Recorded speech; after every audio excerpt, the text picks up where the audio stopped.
Un saludo para las audiencias del periódico El Colombiano. Seguimos con el cubrimiento a profundidad sobre el proyecto de paz total y sobre las mesas de conversación sociojurídica y diálogos de paz que se están realizando en diferentes escenarios del país. En estos momentos estamos en la cárcel de máxima seguridad de Itagüí, acompañados con dos de los voceros, representantes de las bandas delincuenciales del Valle de Aburrá en la mesa de paz con el gobierno, y también por el asesor jurídico de la mesa, Michel Pineda, quien va a estar en esta conversación también aclarando algunos términos desde lo jurídico. Les doy ahora la palabra a ellos para que hagan una breve presentación. Buenos días, mi nombre es Sebastián Murillo Echeverri, soy vocero en representación de las estructuras, tengo resolución presidencial y estamos aquí para atender esta entrevista. Buenos días, mi nombre es Freiner Alfonso Ramírez, también vocero de las estructuras, representado en la mesa de diálogos con el gobierno del doctor Gustavo Petro. Buenos días, Michel Pineda, abogado, asesor de la mesa. Esta entrevista, más bien esta conversación, la vamos a dividir en dos segmentos. En la primera parte vamos a hablar del proyecto de paz total, de cuál es el diagnóstico y el balance de esta mesa del Valle de Aburrá después de un año de funcionamiento. Y en el segundo segmento vamos a hablar de los fenómenos delincuenciales de Medellín y del Valle de Aburrá, que finalmente es lo que se pretende conjurar si esta mesa llega a feliz término. En primera instancia, esta mesa fue instalada oficialmente el 2 de junio del año pasado, del 2003. Después de un año de conversaciones, ¿cuál es el balance que ustedes dos hacen de ese proceso? Bueno, el balance ha sido muy positivo porque si se le ha logrado salvar una sola vida desde que estamos en acercamientos y de la mesa de diálogo, ya es positivo. Ya en temas estadísticos, pues sabemos que la estadística es un tema más político porque cada quien saca su propia estadística. Las que nosotros hemos seguido, que son más detalladas, habla de que el compromiso de nosotros con el gobierno desde el inicio fue evitar guerra entre bandas y muertos por guerra de bandas, y eso puede bajar hasta en un 68% desde noviembre del 22 a esta fecha. De todas maneras, esa es la voluntad de nosotros, no solamente cumplir con una estadística, sino seguir en este camino, que los líderes de las estructuras y las estructuras vayan viendo que este camino tiene un buen ritmo, a pesar de las ausencias que se ha tenido durante la mesa, digamos, de la oficina del alto comisionado. Nosotros y los líderes y las estructuras han seguido con la voluntad de paz. Entonces, se han hecho varios hechos de paz importantes. El primero fue la lucha contra el fentanilo. Aquí todos somos conscientes de la degradación que produce esa droga en el ser humano y en la sociedad. Entonces nos preocupa mucho que la ciudad caiga en eso. Y desde el inicio las estructuras hicieron su propio balance de que no tuvieran que ver con eso y se ha cumplido. También temas como el Día de las Madres, donde invitamos a las estructuras por medio de los facilitadores de otras ciudades del país a respetar la vida como un regalo a las madres, como una muestra de voluntad de paz. Dio unos datos que nunca se habían visto en el país en décadas. También hay temas que no han sido visibles, como sectores libres de tu CD, que hay barrios que ya no están vendiendo eso, pero eso no lo sabe nadie. Y hay otras estadísticas que las manejan políticamente, pero que en realidad son, digamos, una consecuencia de este diálogo. Por decir, si ustedes conocen la ciudad, cuando hay guerra de bandas, hay límites entre los barrios. Lo que llaman las fronteras invisibles. Exactamente, y hay colegios cerrados. Eso no existe. Entonces, por ende, el nivel de escolaridad tiene que subir, que es lo que han mostrado. No quiere decir que nosotros fuimos los que hicimos esa campaña, sino que es una consecuencia de que nosotros estemos hablando con el gobierno y haya una paz entre las bandas. ¿Y cuál es la visión de Sebastián frente a eso, frente a este primer año? Bueno, no ha sido un camino fácil, ha sido pues como un camino difícil, pero gracias a Dios en este proceso hemos ido pudiendo visibilizar los hechos de paz, las intenciones que tenemos desde el lado de nosotros, hemos ido pudiendo visibilizar el relato y nuestra historia, que ha sido una historia que nunca había sido contada, para que la gente tenga conocimiento más de cerca de quiénes somos, de en qué estamos y de hacia dónde vamos. Pienso que los hechos de paz que hemos propuesto nosotros y que hemos socializado con los líderes de las estructuras han sido hechos de paz que han hablado por sí solos. Muchas personas pueden decir que la baja en los índices de criminalidad son por otras razones, pero pues nosotros hemos salido públicamente y hemos hecho comunicados públicos en los que anunciamos lo que va a suceder y gracias a Dios lo hemos mostrado con hechos. Han sido hechos muy contundentes de paz, no solo en el Valle de Aburrá, sino también a nivel nacional.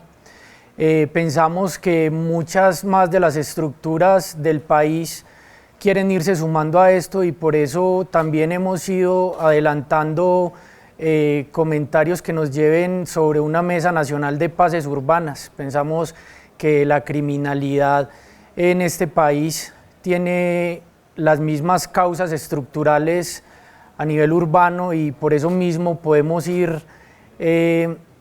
caminando hacia esta mesa para que no se vea la paz urbana solo en el Valle de Aburrá, sino también a nivel nacional. Entonces pienso que el balance ha sido un balance positivo, ha sido un camino un poco difícil, pero vemos que gracias a Dios con los días la gente va conociendo más del proceso, va digiriendo un poquito más sobre todo el tema y se han ido sumando personas que de pronto estaban reacias a acercarse a esta mesa.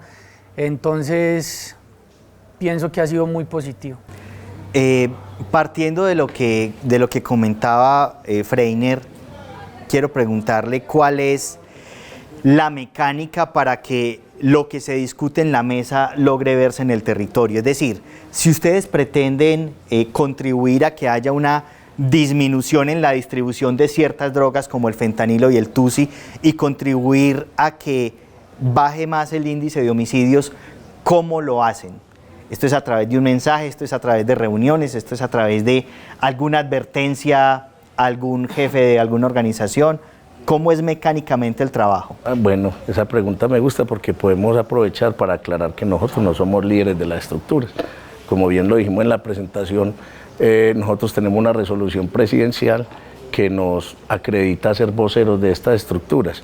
¿Qué es lo que pasa, viejo? Mire, por ejemplo, si uno ha sobrevivido a más de 10 guerras, si ha estado en la cárcel y no ha delatado a nadie, ni amigos, ni enemigos, ni políticos, ni militares, ni nada, adquiere cierta credibilidad.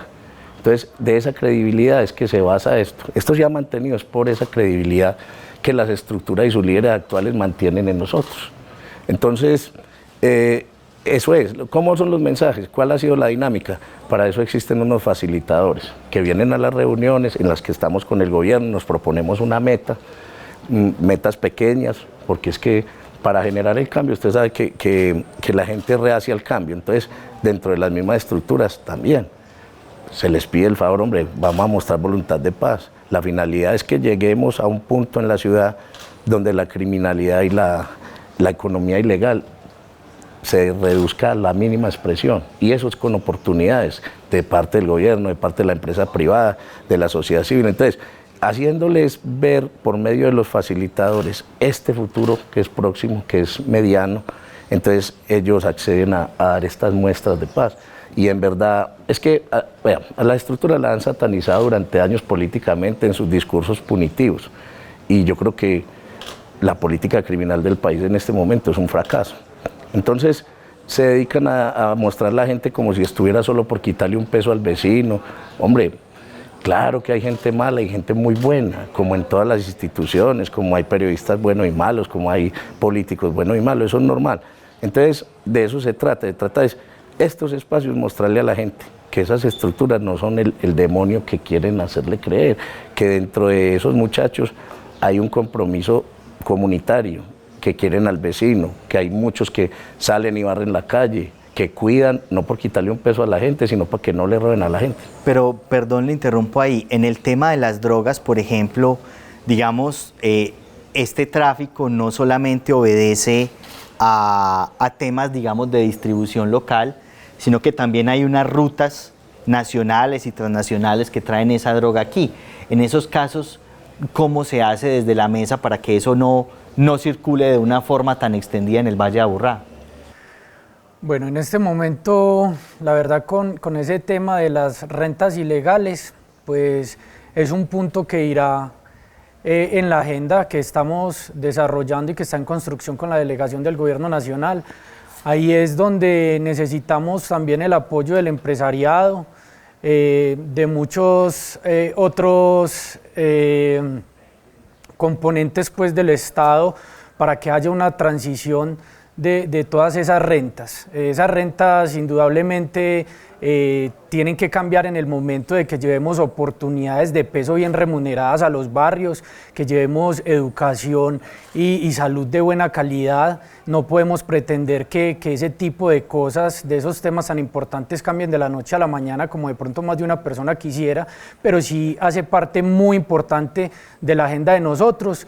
Lo único que estamos necesitando es eso, es llevar oportunidades para que hagamos esa transición de esas economías ilícitas a las lícitas, y seguro en ese momento todo eso irá a cambiar. Quisiera aportar un poco a esa respuesta, y es de que, hombre, es que el tema del TUSI no es que sea exclusivo de las estructuras, ni que sea una renta ilegal como fija, no. El TUSI se volvió un problema como fue la bazuca en los años 80, que se volvió un tema hasta social. Por ejemplo, si vos vas a las discotecas, encontrás profesionales, gente, y el TUSI con cucharas de oro y esas cosas. Y la misma gente lo está fabricando, y ese es el problema, porque, o sea, ya siendo el TUSI un problema, el fentanilo es doble problema. Le hemos al gobierno mostrado casos donde se roban el fentanilo de unidades de emergencia como el San Vicente de Paúl, como clínicas en el sur, que ellos me imagino que tienen que darle un control a eso. Y la preocupación es esa, viejo. A uno le duele ver cómo están los niños, no le duele eso. Y cuando menos piensa, unos muchachos se compran productos X, porque ni sé cómo es la estructura del TUSI, y hacen su propio TUSI, y hacen una fiesta. Y entonces quieren ligar eso como si esto fuera controlado por las estructuras, y esa no es la verdad. Por eso es la preocupación, porque, viejo, yo no sé si vos has visto la gente bajo los efectos de esa droga, pero eso es una locura, viejo, eso está acabando la juventud. Entonces, ahí es la respuesta, no es que las estructuras ni siquiera se encargan de traer eso, de fabricarlo, no, eso se volvió cotidiano, y para mí es un problema de salud pública en este momento. Ustedes han mencionado la agenda de la Mesa de Paz. Tengo entendido que todavía no se ha hecho pública, por lo tanto hay algún nivel de reserva sobre eso. Pero sería importante informarle a la sociedad, si es posible, a grosso modo, de manera general, qué es lo que se pretende que esté sobre la mesa, o por lo menos qué es lo que ustedes están pidiendo para llegar a ese acuerdo. Bueno, esta agenda que está en construcción tiene temas que tocan todos los puntos cruciales para que podamos llegar de pronto a un feliz término, donde el gobierno nacional y las estructuras se encuentren pues en puntos necesarios. Hay puntos de mucho trabajo social, de mucha inversión social para los barrios, para fortalecimientos de economías populares y solidarias, o sea, mucho trabajo social que queremos llevar hacia las comunidades, porque creemos que estamos como en un momento de conciencia y reflexión donde queremos tratar de resarcir todo ese daño que se pudo haber hecho a las personas de los barrios. Hay puntos jurídicos, obviamente, pero también queremos que la sociedad reconozca que no solo ese proceso no solo será exitoso con que los miles de jóvenes hagan parte pues, de un marco jurídico, sino también que llevemos solución a todas esas necesidades de las comunidades de las cuales estos hacen parte. Hay puntos de transformación de liderazgos, de transición de economías ilegales a legales, de desescalamiento de las violencias. Hay puntos de todo tipo. Estamos claros que que tenemos que tocar temas que también no son tan cómodos para las estructuras y para las comunidades, pero vemos que es necesario. Incluso, disculpa, creo que una vez te reuniste con Jorge Mejía, el jefe negociador del gobierno, y él te hizo también una pequeña reseña y una agenda de 4 puntos que van así como dice mi compañero, que son el tema social, porque es que esto tiene que partir de un diagnóstico y una transformación, no solo de la vida de las estructuras, sino de las comunidades. Y el viernes pasado que estuvimos en el evento del Paraninfo, yo me quedé pensando mucho sobre lo que sucedió ese día, porque vi ese afán de la sociedad civil de acoger este proyecto. Nosotros le estamos pidiendo a la sociedad civil, a las corporaciones, que nos ayuden a construir los puntos sociales de esa agenda, desde las mismas necesidades de los barrios, porque es que históricamente en el país hemos visto como 12 procesos de paz, o un poco más, no recuerdo muy bien, pero son procesos de paz muy parciales, pero no tienen en cuenta la comunidad. Nosotros hemos afectado a la comunidad enormemente, pero también hemos ayudado. Aquí en la ciudad, en todas las laderas de Medellín, se han construido barrios gracias a la ayuda de esas estructuras. Entonces, el tema es ese, viejo. Primero es incorporar a la sociedad civil, gremios, iglesias, toda la sociedad civil, para que construyamos esa agenda social, que sería el primer punto. Cuando hemos propuesto unos laboratorios de paz comunales, donde a medida que haya inversión se pueda medir que se vaya bajando la criminalidad. Esos son temas así, pero entonces hasta el lanzamiento de la agenda no podemos ser más objetivos. Y como dice mi amigo, va lo social, va obviamente el tema jurídico, el tema de la seguridad de los que se quieren desmovilizar, pero principalmente aquí es el tema social, de la transformación. Hay un tema que, digamos, de forma general ustedes ponen sobre la mesa y que, digamos, debería estar en esa agenda cuando se consolide, y es la transición de economías ilegales a legales. Eso implica que estas estructuras tendrían que renunciar al poder económico que han acumulado durante estos años, que no es poco. Ustedes, en el sondeo que han hecho con esas estructuras, ¿realmente sí están dispuestos a soltar esas fortunas ilegales? Viejo, la verdad, decir que con la estructura se ha hablado de ese paso sería una mentira, porque es que no hemos llegado ni allá. Primero tenemos que ver cuáles son las oportunidades que van a haber. Hay muchísimas propuestas. Por ejemplo, hombre, yo siempre he hecho una pregunta a las personas con que he hablado. Si un muchacho en un barrio se consigue X producto de la canasta familiar, monta una casita ahí con su debido cámara de comercio y todo, y empieza a vender ese producto en las tiendas del barrio a un precio igual o menor a los otros distribuidores, ¿qué delito está cometiendo? Entonces, cuando hablan de que las estructuras ilegales han amasado una fortuna grandísima y hacen ver a gente como uno, como capos, no, hombre, hagan la cuenta. Es lo que yo decía por ahí en una entrevista, es que nadie sabe el dinero ilegal cuándo se confluye con el ilegal desde las mismas comunidades y cuántas personas viven de ese dinero, ¿cierto? Entonces, es muy fácil decir, no, es que esos manes son como mafiosos o que tienen X o yo no sé cosas, eso es pura bobada. Primero hay que entender las estructuras y entender cómo impactan las estructuras en las comunidades para poder entender ese dinero, dónde está, ¿cierto? O como te digo, aquí hay reparación, hay verdad, tiene que haberla, pero entonces primero tenemos que conocer cómo es la dinámica de todo esto en medio de estas conversaciones para llegar a una negociación. Recuerdo, Sebastián, su discurso durante la instalación oficial de la mesa el 2 de junio de 2013. Usted decía puntualmente que las estructuras delincuenciales habían sido en varios sectores de la ciudad como una especie de reemplazantes del Estado en términos de generar empleo para estos jóvenes. ¿Ustedes calculan que aproximadamente qué porcentaje del empleo de la ciudad estarían generando estas estructuras? Bueno, de pronto hablarte exactamente qué porcentaje, pues no sabría, pero lo que sí te puedo asegurar es que las estructuras han hecho parte muy importante de esas comunidades en cuanto a la generación de empleo, en cuanto al impacto que ese empleo ha tenido como en la misma comunidad, en la misma economía circular de los barrios. No solo en las economías, sino también en el desarrollo de infraestructura, en la construcción de vías, en construcción de acueductos, de comedores comunitarios, de varias cosas que de pronto la sociedad no reconoce.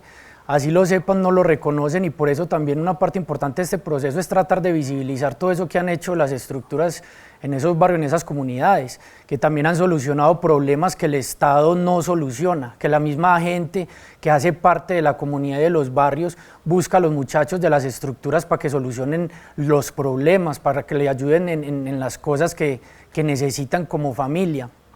Entonces, lo que sí te aseguro es que es una gran parte, es un porcentaje grande que genera empleo, que ese empleo los mismos muchachos pone a circular por las tiendas y por todos los negocios y las cosas de los barrios. Entonces, porcentajes pues no podría decirte, pero sí te aseguro que gran parte lo generan las estructuras. Quiero vincular a la conversación al asesor jurídico Michel Pineda. Es un año de conversaciones en esta mesa y aún no se ha hecho pública la agenda de trabajo. El tema de los tiempos es una preocupación para esta mesa. Digamos que el gobierno de Gustavo Petro, que es el que abre la puerta para esta conversación, ya está llegando al meridiano de todo su tiempo de mandato. ¿Qué tan preocupante es este avance y estos tiempos para la mesa? Nelson, le agradezco la pregunta. Uno de los hechos más preocupantes que tenemos nosotros es que la sociedad colombiana en pleno comprenda que el proceso judicial en Colombia es único en el mundo. ¿A qué me refiero? Hay un principio que conocemos los abogados que se llama el del juez natural. Es terrible que en Colombia eso no ocurra. Hay dos jurisdicciones, una ordinaria y una jurisdicción transicional, lo que vulnera en muchos casos la aplicación final del derecho, porque mientras sea esa definición de aplicar derecho, o sea, la venganza del Estado en contra de unas personas, aplicado o originado en lo que se llama la teoría del enemigo interno, que viene de políticas desde la Guerra Fría, hoy superadas, pues eso es una de las condiciones que genera que el conflicto interno en el país se mantenga. Entonces, el punto fundamental desde el que queremos llegar a que el gobierno nacional conozca hoy es que debe trascender al modelo de justicia, del modelo de justicia ordinario y transicional a un modelo de justicia que se llama restaurativo, que es el único que nos va a permitir vivir en sociedad tranquilamente sin matarnos los colombianos. Pero para concretar Para eso, hacerlo, se requeriría el proyecto de ley que todavía no está. ¿Ustedes en ese aspecto no se sienten un poco como navegando en un barco sin timón? El proyecto fue retirado ayer por el senador Antonio Correa, con quien tuvimos la posibilidad precisamente de conversarlo ayer. Y yo creo que muchas voces en el Senado han venido entendiendo esa necesidad. Usted fue testigo el viernes pasado que la OEA, la ONU y organizaciones del Gobierno Nacional como ministros y otras entidades y el Senado entienden que este es un proceso que debe ser replicado hacia el país. Los consideraron como un modelo para una mesa nacional de paz.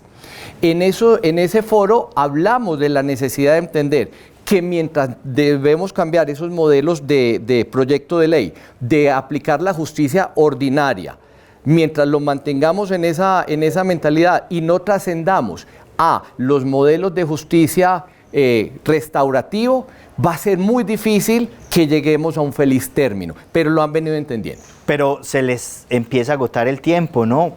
¿Para cuándo? Según lo que va en la mesa. Esperemos que el 20 de julio, en el nuevo periodo del Senado de la República, se presenten los proyectos de ley que sean necesarios.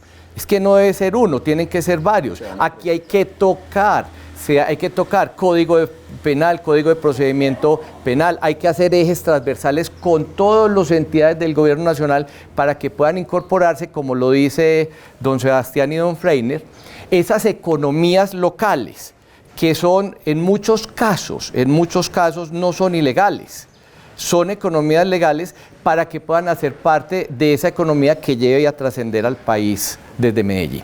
Exactamente, o sea, nosotros agradecemos al gobierno del doctor Petro porque abrió la puerta a esto, pero en realidad la visión de esto no es solo con un gobierno, esto es con el Estado. Si vamos a hacer una paz que sea verdadera, que sea duradera.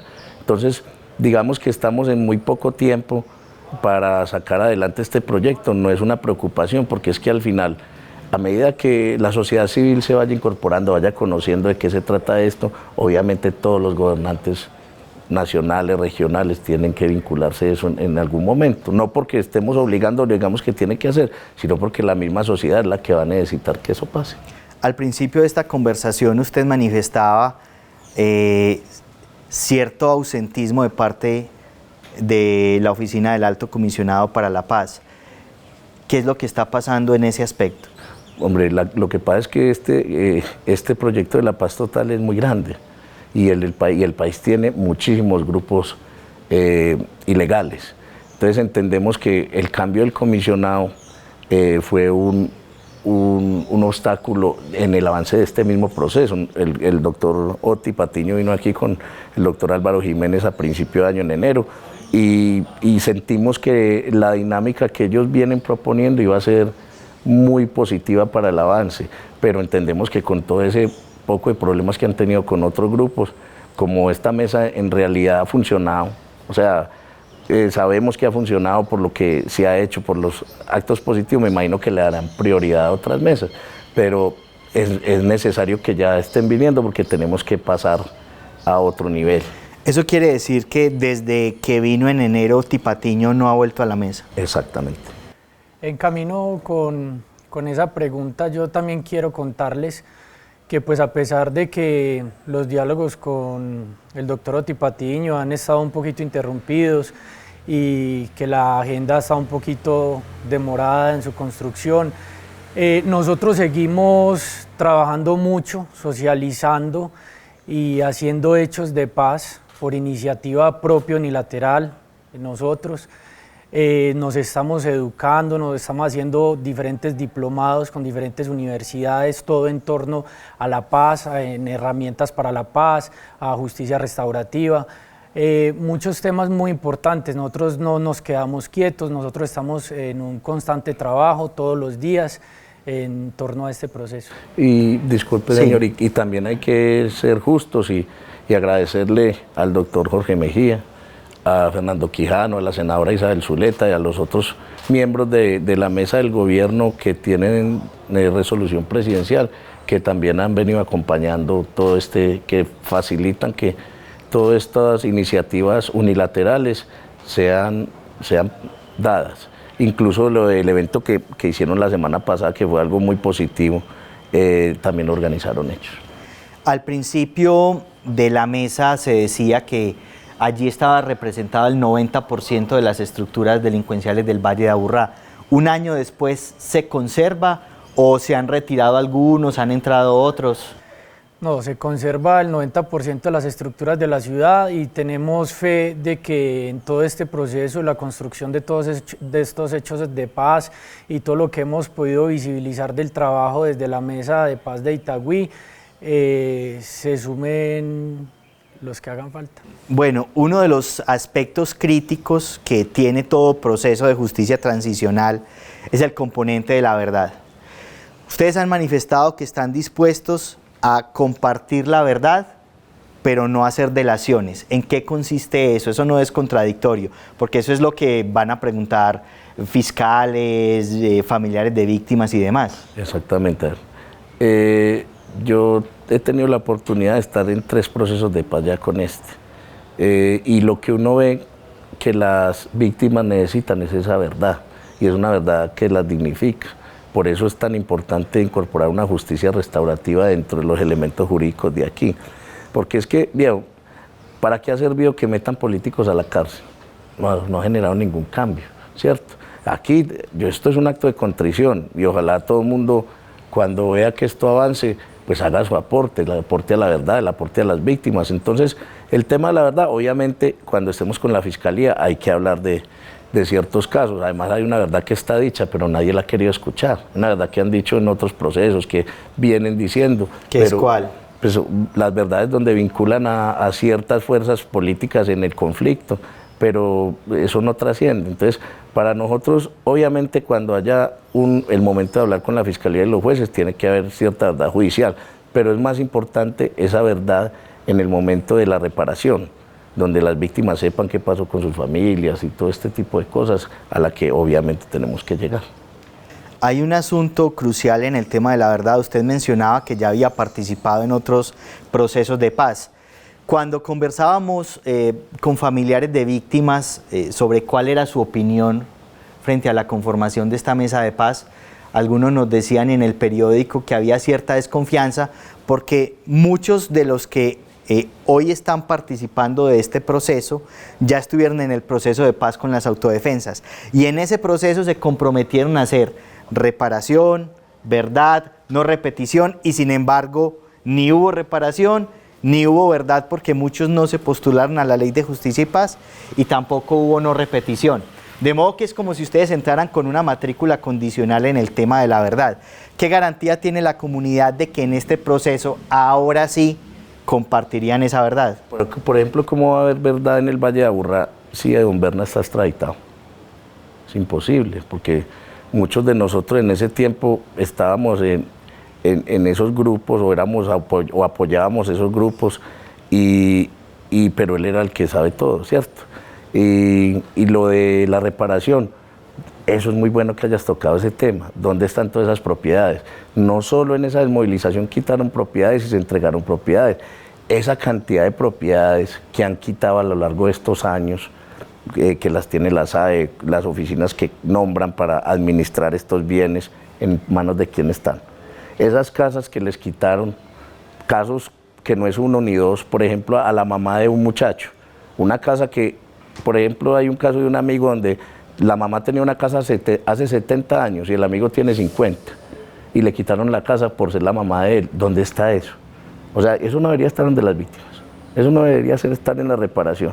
Entonces, por eso nosotros, que venga hablemos, pero es que aquí en La Verdad también tenemos que hablar de esa verdad, de cómo la política se ha ajustado para que se roben las recompensas, para que se roben los bienes que le quitan a la mafia y a los grupos ilegales. Eso también hay que hablarlo en esta mesa. Es que nosotros vamos a dar la cara, estamos dando la cara y vamos a asumir nuestras responsabilidades, pero ellos también las tienen que asumir. De eso se trata esto. Uno de los desafíos que enfrenta la mesa, ya hablando en el plano local, es la resistencia de autoridades del orden regional y local frente a la funcionalidad de esta mesa. ¿Cómo están ustedes abordando esta situación de resistencia con la alcaldía de Federico, con la gobernación del doctor Andrés Rendón? Bueno, no, básicamente los señores han expresado públicamente en distintos eventos que están abiertos a la visita y a que de la manera en que se quiera vincular los mandatarios locales en la construcción de la paz. Yo creo que ningún mandatario debe negarse la posibilidad de ayudar a construir la paz en las regiones que los eligieron, porque eso sería estar condenándolos a un conflicto permanente. Estamos convencidos que ellos van a reevaluar esa posición y en algún momento llegarán a ser parte, a sumar en la construcción que estas personas de muy buena fe han mostrado con hitos por la paz desde que se nombró desde el 22 de junio del año pasado. En solo un año han sido ya múltiples los hechos de paz que son de conocimiento al país, así que esperamos que pronto hagan parte de este proceso. Una de las condiciones que has puesto, por ejemplo, la alcaldía de Medellín es dejar de extorsionar, dejar de reclutar, suspender los homicidios. ¿Eso es viable para la mesa? Pues nosotros queremos que sean conscientes de que esto es un proceso y de que eso llegará en su momento. Como te decía, no podemos pretender de que eso sea de la noche a la mañana, pero obviamente hace parte de este proceso, de esta agenda. Estamos en constante trabajo para el desescalamiento de la violencia. Entonces queremos que sepan que hace parte del proceso. Es que precisamente un proceso de negociación es para que se acabe una conducta. Aquí, como he hablado por ahí, la historia de estas estructuras viene un poco antes de Pablo, y se fueron organizando a medida que las guerras y las circunstancias las llevaron a este punto. Entonces, esta negociación se trata de dejar que esas conductas delictivas sigan funcionando, porque esto ya sobrepasó al Estado. ¿Cuántas presidencias han pasado y sigue la misma dinámica? Y la preocupación es que antes se sigue degenerando, ya hay presencia de grupos transnacionales y de conductas delictivas que no se veían aquí, que son degradantes. Tocando el tema de los grupos transnacionales, puntualmente, ¿qué organizaciones transnacionales que ustedes sepan están ejerciendo aquí fenómenos criminales en el Valle de Aburrá? Pues sabemos que hay organizaciones de diferentes países como Venezuela, como México, varias organizaciones que han querido ocupar estos territorios. Las estructuras están firmes en defender los territorios. También es un punto importante de la agenda porque el Estado tiene que garantizar la seguridad no solo de los territorios, sino la seguridad física de los integrantes de las estructuras que se desmovilicen y de sus familias, de los colaboradores y simpatizantes. Las estructuras están presentes a estos nuevos hechos de criminalidad. Pero, digamos, por hablar de un nombre propio, se menciona mucho el Tren de Aragua. Esta organización delincuencial, que ya tiene una célula muy solidificada en Bogotá, en Cúcuta, en Ipiales, ¿está, digamos, de una forma sólida en el Valle de Aburrá o todavía de una manera tenue? No, ellos están en un proceso de infiltración. Lo que pasa es que tenemos que ser muy prudentes y muy responsables al hablar de nuestros hermanos venezolanos, porque eso es gente buena que viene a trabajar. El país, la historia cambió cuando nuestros ciudadanos iban a Venezuela a hacer los oficios que la gente no quería hacer allá. Eso está pasando con los venezolanos y no los podemos juzgar a todos por las conductas de unos. Lo que pasa es que si en el Valle de Aburrá estamos alcanzando una cifra de 400.000 venezolanos o más, entonces tenemos que saber cuántos de ellos son delincuentes, pero no podemos estigmatizarlos. Yo veo que obviamente los políticos no lo dicen abiertamente porque hoy en día todo debe ser correcto, políticamente correcto, pero nosotros sí tenemos que hablar de eso. Aquí hay el Tren de Aragua y los gallegos, incluso cuando se tiene información de ese tipo se le pasa a las autoridades para ¿Los que ellos gallegos las atiendan. es la rama gallega de España? No, de Venezuela también, y hay otras que ya se le ha pasado el informe pues al gobierno, porque es que no se trata de ir a que las estructuras se pongan a pelear en los territorios con una gente, no. Obviamente, como decías vos, ellos están en un proceso de infiltración, no es que tengan una presencia sólida aquí como en Bogotá. Durante los últimos 4 años en el Valle de Aburrá se ha observado un descenso en la estadística de los homicidios. Sin embargo, hubo 2 eventos, 2 picos de homicidio que se presentaron el año pasado puntualmente por un conflicto en Robledo, 12 de octubre y otro en Manrique. Cuando esto sucedió hubo choques entre organizaciones delictivas. Desde el gobierno nacional se dijo que había una mano negra tratando de torpedear el proceso. ¿Eso es verdad? ¿Qué tan mano negra es y quién tiene el poder como para retar a las estructuras que están en este proceso de paz? Bueno, nosotros tenemos que tener presente que hay enemigos de la paz y de este proceso. Personas que indudablemente sienten miedo de que en algún punto de la agenda que estamos desarrollando con el gobierno llegue inclusive ese punto que hablabas ahorita de la verdad. Son personas también que son importantes y que han necesitado favores de muchos personajes de las estructuras a lo largo de la historia, y nosotros creemos que hay muchas personas que desde diferentes puntos de aquí de la sociedad tratan de ocasionar todos estos problemas. Sin embargo, hemos tratado de salirle al paso a todo esto, de socializar, de intervenir, de organizar todos estos conflictos, y gracias a Dios pues la ciudad otra vez ha estado tranquila. En el marco del desarrollo de la mesa se ha presentado un caso particular. Todos los voceros están encarcelados, menos uno. Hace pocos meses salió en libertad Gustavo Adolfo Peña Peña, más conocido como el Montañero. Que este vocero esté en libertad, ¿qué ventaja o desventaja ha ofrecido a la mesa? En este momento en Libertad hay dos voceros principales, son personas también muy importantes obviamente para el proceso. Perdón, ¿quién es el otro? Mauricio Morales, el abogado. de los Trianas, sí. Entonces han ido desarrollando también desde afuera diferentes trabajos, han ido socializando también hechos de paz nuevos, hemos estado en constantes reuniones aquí también, organizando temas de paz del proceso. En la mesa de paz de Buenaventura se ha puesto sobre la mesa la posibilidad de que el Estado financie por lo menos con 1 millón de pesos a los integrantes de los grupos de allá, los chotas y los espartanos. ¿Esa posibilidad se ha planteado para Medellín? Y si fuera así, ¿ustedes creen que funcionaría o no? No, eso no funciona. Es que eso ya ha pasado. ¿Por qué no funcionaría? Porque es que, mira, en el proceso de autodefensas pasado, el bloque cacique Nutibara fue el que mejor atención del Estado tuvo, porque el gobierno les daba un sueldo y la alcaldía les daba otro sueldo. Y muchos de mis amigos se desmovilizaron en ese grupo. El 70% más o menos de ellos no volvieron a delinquir, pero se enseñaron a ser mantenidos. Es que no se trata de eso, se trata de que lo que decimos nosotros, ¿por qué estamos en esto? Porque es que no hay oportunidades. Yo no sé si vos conocés las comunas, pero es que allá hay gente que a veces no come al día. Entonces, si a un muchacho, un gobierno, por hacer política, le da 1 millón de pesos mensuales durante 2 años, listo, y después, ¿qué le enseñó? ¿Cierto? Entonces hay que tratar precisamente de hacer esa transformación basada en ese diagnóstico.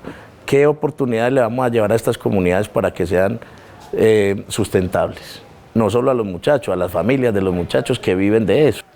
Yo quiero aprovechar esa pregunta que haces para decirte que uno de los puntos importantes que nosotros queremos llegar es precisamente a las bases donde se está generando estos círculos de violencia y romper esas cadenas generacionales que ponen a los jóvenes a mirar como si la delincuencia fuera el único camino de vida, ¿cierto? Respecto a esto del 1 millón de pesos, yo pienso que ahí es donde nosotros estamos solicitando apoyo y ayuda del empresariado y de otros sectores del país para poder llevar esas oportunidades de peso bien remunerada y esa educación, donde solo ahí vamos a empezar a cambiarle ese pensamiento a los jóvenes, porque es que esto no se soluciona haciendo más cárceles para meter a los jóvenes cuando delinquen, no, esto se soluciona es llegando de verdad a esas bases donde vamos a ir cambiándole el pensamiento a esos mismos jóvenes. En consecuencia con esto nosotros también hemos pensado en empezar a sacar esta mesa hacia las comunidades, a hacer unas mesas en los barrios, en los territorios, donde nosotros podamos tener un diálogo participativo de cara a la gente, donde podamos mostrarle los avances del proceso con transparencia, donde la gente se sienta escuchada, porque es importante para este proceso escuchar la gente de las comunidades, donde podamos contarles qué es lo que está pasando, donde también podamos socializar todo esas cosas de vivencias propias que nosotros tenemos, que podemos compartirle a los jóvenes para que esto no se vuelva a repetir, mostrarles que esto es un camino difícil, lleno de sangre, de dolor, de pérdida de familiares, de amigos, que esto destruye familias, que la cárcel no es un buen lugar para estar.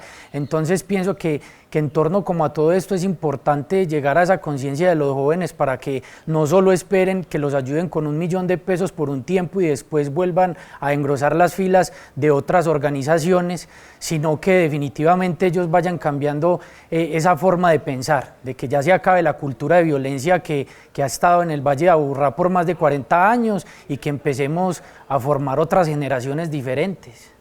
Ustedes mencionaban la necesidad de que el empresariado se vinculara al proceso. Yo tengo entendido que desde el gobierno nacional se ha tratado de traer un representante del empresariado, pero en ya más de 1 año de funcionamiento de la mesa no ha sido posible. ¿Por qué cree que esto pasa? ¿Hay todavía una resistencia del gremio hacia este proceso?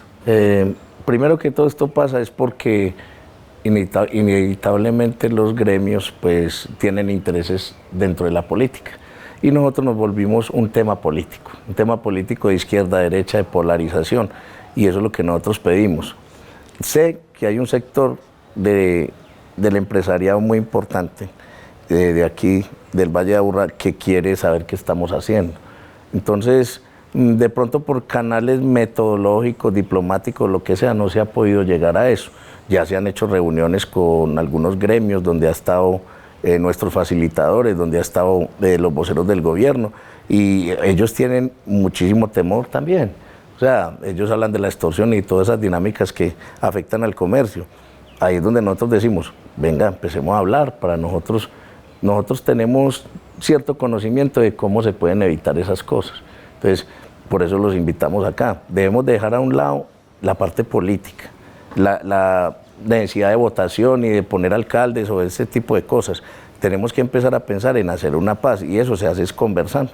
Entonces, es muy bueno que ellos asistan aquí, que hagan, obviamente tienen que hablar con el gobierno para hacer el trámite, y podemos hablar con ellos. Yo pienso que en este punto es importante que los dirigentes locales y regionales se vinculen, porque hay empresarios que quieren hacer parte, pero tienen miedo de pronto de quedar mal con ciertos sectores políticos o que los encasillen en diferentes lados de esta polarización tan extrema que está viviendo el país. Aquí es donde nosotros invitamos a todos para que se acerquen al proceso, para que miremos que es un proceso transparente, que es por la gente de Medellín, por los jóvenes, que de verdad es necesaria la participación del empresariado, que no se abstengan de hacer parte de esto simplemente porque los juzguen o porque vayan a decir que son colaboradores o lo que sea. Aquí hacemos otra vez el llamado entonces a las autoridades locales y regionales, que seguro cuando ellos se vinculen este proceso va a ganar más confianza en los mismos empresarios y vamos a ver un avance más significativo en estos temas. Abogado, ya para ir concluyendo, usted ha sido asesor jurídico en otros procesos de paz y ha asesorado también a otras estructuras. En la actualidad, el principal proyecto del gobierno nacional es el proyecto de Paz Total, un proyecto que ha tenido algunos aspectos negativos, otros aspectos positivos. Usted que ya tiene la experiencia de haber vivido estos procesos con otros gobiernos, ¿usted qué cree que le está faltando al proyecto de Paz Total para que finalmente se concrete? Hay dos asuntos que quiero retomar de lo que se ha dicho. Primero, la buena voluntad que se ve de estos líderes en la construcción hoy de la paz, que apuntan a construir sociedad civil. Eso genera algo que se denomina la buena voluntad política o la favorabilidad política, que esperamos que termine traducida en algo que se llama la favorabilidad jurídica. Necesitamos entender que los modelos tradicionales jurídicos, que es de la justicia ordinaria, que aplica unos principios vindicativos de venganza y de revancha, no se ha logrado construir esa buena voluntad, no han sido efectivos para hacer una sociedad que no esté en el conflicto interno en que hoy vivimos. Por lo tanto, hay que trascender a los modelos que nos muestra hoy el mundo en su tendencia, que son la de la justicia restaurativa. Solo dentro de los esquemas de justicia restaurativa tendremos los elementos para salir de lo que está ocurriendo. ¿Qué es lo que retomamos? Falta para que eso se dé? Claro, que esos elementos de justicia que estamos pidiendo sean traducidos en letra, en blanco y negro.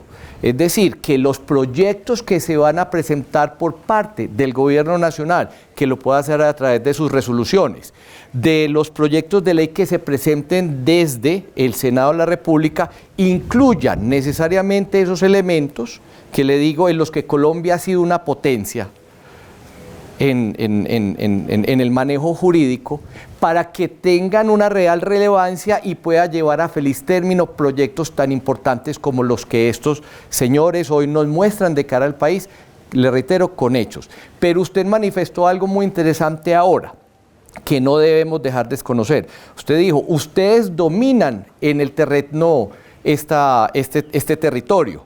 Eso significa que vienen modelos de la legislación internacional como el de el control territorial. Cuando se habla de control territorial nos abre a otros esquemas que deberán ser necesarios también tener en cuenta para poder trascender el problema.